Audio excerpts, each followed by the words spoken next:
അവിടെ ആവശ്യമില്ലാത്ത പണി വേണ്ട.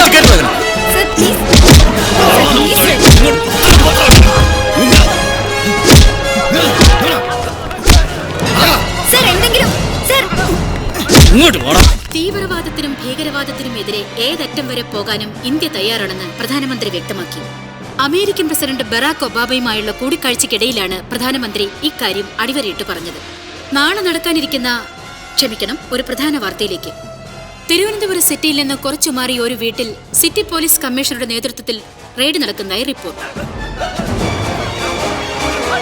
കൂടുതൽ വിവരങ്ങൾ നൽകാൻ അലീന നെറ്റിക്കാടൻ നമ്മോട് കൂടെയുണ്ട്. അലീന, റെയ്ഡിൽ എന്തൊക്കെയാണ് കണ്ടെടുത്തത്? ആരൊക്കെയാണ് അറസ്റ്റ് ചെയ്തത്? എന്തൊക്കെയാണ് വിശദാംശങ്ങൾ? അറസ്റ്റിന്റെ വിശദാംശങ്ങൾ നമുക്ക് കമ്മീഷണറോട് തന്നെ ചോദിക്കാം. സർ, എന്താണ് ഇതിനെക്കുറിച്ച് പറയാനുള്ളത്? സർ സർ പ്ലീസ് സർ ഒന്ന് പിടിച്ചു മാറ്റണോ ഇവളെ? മായ, നാളെ വളരെയധികം രാഷ്ട്രീയ പ്രത്യാഘാതങ്ങൾക്ക് വഴിതെളിക്കാവുന്ന ഒരു റെയ്ഡ് തന്നെയാണ് ഇപ്പൊ ഇവിടെ നടന്നിരിക്കുന്നത്. കാരണം പിടിക്കപ്പെട്ടിരിക്കുന്നതിൽ പ്രധാന പ്രതി റവന്യൂ മിനിസ്റ്റർ നടരാജന്റെ സഹോദരനാണ് എന്നുള്ളത് തന്നെയാണ്. വേണ്ട, താനൊന്നും പറയണ്ട.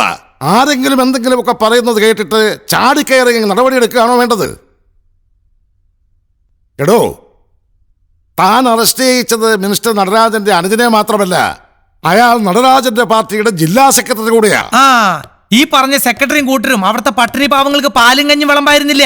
വ്യാജ നോട്ടും വ്യാജ മുദ്രാപത്രങ്ങളും ബോംബുകളും നിർമ്മിച്ച് അതെങ്ങനെ പ്രയോഗിക്കണം എന്നുള്ള സ്റ്റഡി ക്ലാസ് നടത്തുകയായിരുന്നു. പക്ഷേ രാഷ്ട്രീയമാകുമ്പോ പലതും കണ്ടില്ലെന്നടിക്കണം അല്ലേ? അങ്ങനെ കണ്ണടച്ചതിന്റെ ഫലമാ വാഗമണിൽ കണ്ടതും കാശ്മീരിൽ പട്ടാളക്കാരുടെ വെടിയേറ്റ് കുറെ മലയാളികളുടെ തല തെറിച്ചതും നമ്മുടെ ഈ കൊച്ചു കേരളം തീവ്രവാദികൾക്ക് വളരാനുള്ള വളക്കുറുള്ള മണ്ണെന്ന പഴി കേൾക്കേണ്ടി വന്നതും. താൻ എന്തൊക്കെ പറഞ്ഞാലും പ്രതിപക്ഷത്തിനും മറ്റും അടിക്കാനുള്ള വടി കൊടുക്കുന്ന ഒരു കളിയിലേക്കും പെട്ടെന്നൊരെടുത്തിയാട്ടം വേണ്ട സാർ. സാർ അതിന്റെ മുഖത്തേക്ക് പറയരുത്. ഞാൻ മത്സരിച്ചതും ജയിച്ചതും മിനിസ്റ്റർ ആയതും രാഷ്ട്രീയം കളിക്കാനല്ല.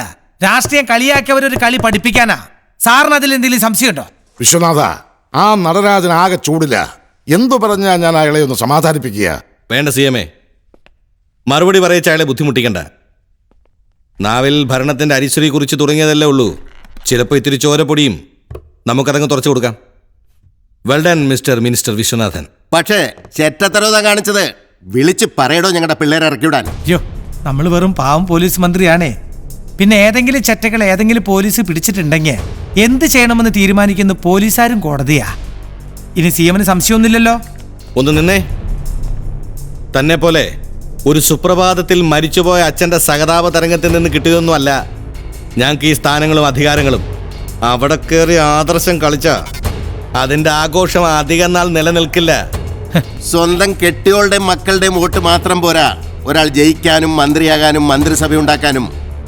അതിന് വോട്ട് ചെയ്യാൻ മാത്രം ആളുണ്ടായാൽ പോരാ, വിചാരിച്ച പെട്ടിയിൽ വീഴ്ത്താനും ആളുണ്ടാവണം. മനസ്സിലായി? ഗുണ്ടകൾ, അതാണ് അതിന്റെ മനസ്സിലാകുന്ന ഭാഷ.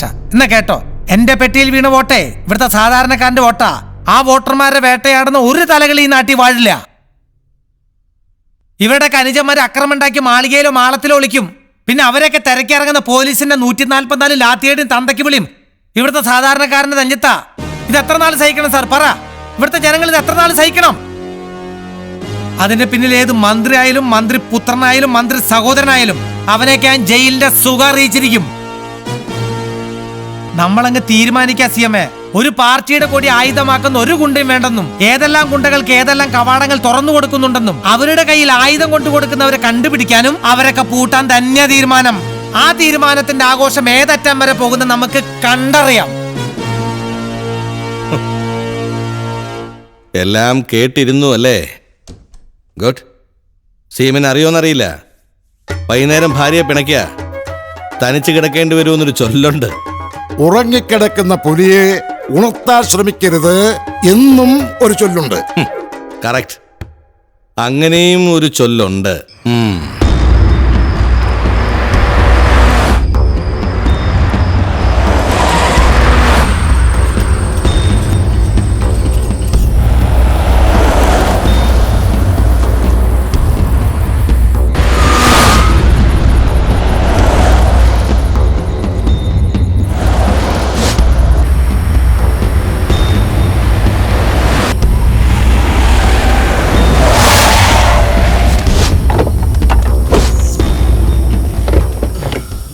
ഇങ്ങോട്ട് ഇറങ്ങണം. എനിക്ക് വണ്ടി ഒന്ന് സെർച്ച് ചെയ്യണം. എന്തിനാ സാർ? എന്തിനാണെന്ന് അറിഞ്ഞാലേ നീ ഇറങ്ങൂ. ബാപ്പയ്ക്ക് സുഖമില്ലാതെ ഹോസ്പിറ്റലിലേക്ക് കൊണ്ടുപോവുക. ആണോ? ഏത് ഹോസ്പിറ്റലിലേക്കാണാവോ കൊണ്ടുപോകുന്നത്? സാർ അത് സിറ്റി ഹോസ്പിറ്റലിലേക്കാ. ഈ കൊടുങ്കാട്ടിക്കൂടാണോടാ സിറ്റി ഹോസ്പിറ്റലിൽ പോകുന്നത്?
വാ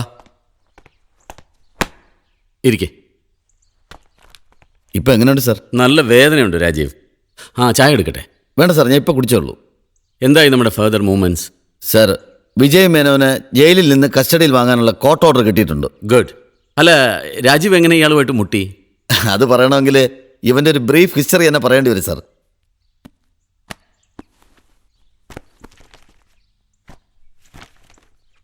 10ാം തരം മുതൽ PG വരെ സ്റ്റേറ്റ് ലെവൽ റാങ്ക് ഹോൾഡർ. അതിനുശേഷം ജേർണലിസം. ഇടയ്ക്ക് കുറച്ചാൾ ഇവിടെ കെൽട്ടോണിൽ. 9 മാസത്തിന് ശേഷം അവിടവും വിട്ടു. പിന്നീട് മദ്രാസ് ക്രിസ്ത്യൻ കോളേജിൽ പാർട്ട് ടൈം ലെക്ചർ 1.5 വർഷം. പിന്നീട് ബോംബെയിൽ നിന്നും പബ്ലിഷ് ചെയ്യുന്ന മൈൻ മിററിൽ 2 വർഷം തികച്ചില്ല. ചീഫ് എഡിറ്റർക്കിട്ട് പിടച്ചു. പക്ഷേ അവർ കേസാക്കിയില്ല. ഒരു കണ്ടീഷൻ വെച്ചു, ബോംബെ വിട്ട് പോകണമെന്ന്. അവിടെ നിന്നും വലിയൊരു ശീലം കിട്ടി, ഡ്രഗ്സ്. 1 വർഷം മുമ്പ് ഞാൻ റൂറലിരിക്കുമ്പോഴാണ് എൻ്റെ കയ്യിൽ വന്ന് പെട്ടത്. ബാറിൽ വെച്ചൊരു അടിപിടി, കത്തി കുത്തല അവസാനിച്ചത്. പക്ഷേ മറ്റവൻ ചത്തില്ല. പിടിക്കപ്പെടുമ്പോൾ ഹാഷിഷ് കൈവശം ഉണ്ടായിരുന്നു. ജാമ്യം എടുക്കാൻ ആരും വരാത്തതുകൊണ്ട് അന്നു മുതൽ ജയിലിലാണ്. രാജീവ, ഫോണൊന്നും എടുക്ക. ഹലോ. കള്ള ബുദ്ധൂസേ, നീ ഇതെവിടെയാ? ഇന്നലെ രാത്രി നിന്നെ ഗുണ്ടകളിട്ട് പൊരിച്ചു എന്ന് ഞാൻ അറിഞ്ഞു. ഞാൻ സാറിന് കൊടുക്കാം സാർ. ഹലോ. ഹലോ, മൊബൈൽ ഫോണെങ്കിലും ഒന്ന് സ്വന്തമായിട്ട് എടുത്തൂടെ? അതിന് വേണോ ഒരു അസിസ്റ്റന്റ്? നീ ഇപ്പൊ എവിടെന്നാ? സ്വർഗത്തീന്ന്. അത്രയ്ക്ക് ദൂരമാണല്ലോ നമ്മൾ തമ്മിൽ ഇപ്പൊ. നീ കാര്യം പറയടി. എടാ ബുദ്ധൂസേ, ആ ക്രിമിനൽസിനെ ഫോളോ ചെയ്യുന്ന വിവരം ഒന്ന് വിളിച്ചു പറയാറുന്നില്ലേ നിനക്ക് എന്നോട്? നമുക്ക് ലൈവായിട്ട് നാട്ടുകാരെ കാണിക്കാറുന്നല്ലോ. എന്നാ നീ ഒരു കാര്യം ചെയ്യ്. ഏതോ VIP മരിക്കാൻ കിടക്കുന്നു കേട്ടു, പോയെടുക്ക്. മരണം ലൈവായിട്ട് കാണിക്കാലോ. അത് പോട്ടെ, നിനക്ക് പരിക്കെന്തെങ്കിലും പറ്റിയോ? പിന്നെ ഇടി, എന്റെ തല കളഞ്ഞു പോയി. ഞാനിപ്പോ അത് തപ്പിക്കൊണ്ടിരിക്കുക. തലയോ? Aleena, get ready. ആ ഇക്കു, നീ വേഗം TV ഓൺ ചെയ്തേ. പിന്നെ ഫോൺ കട്ട് ചെയ്യല്ലേ.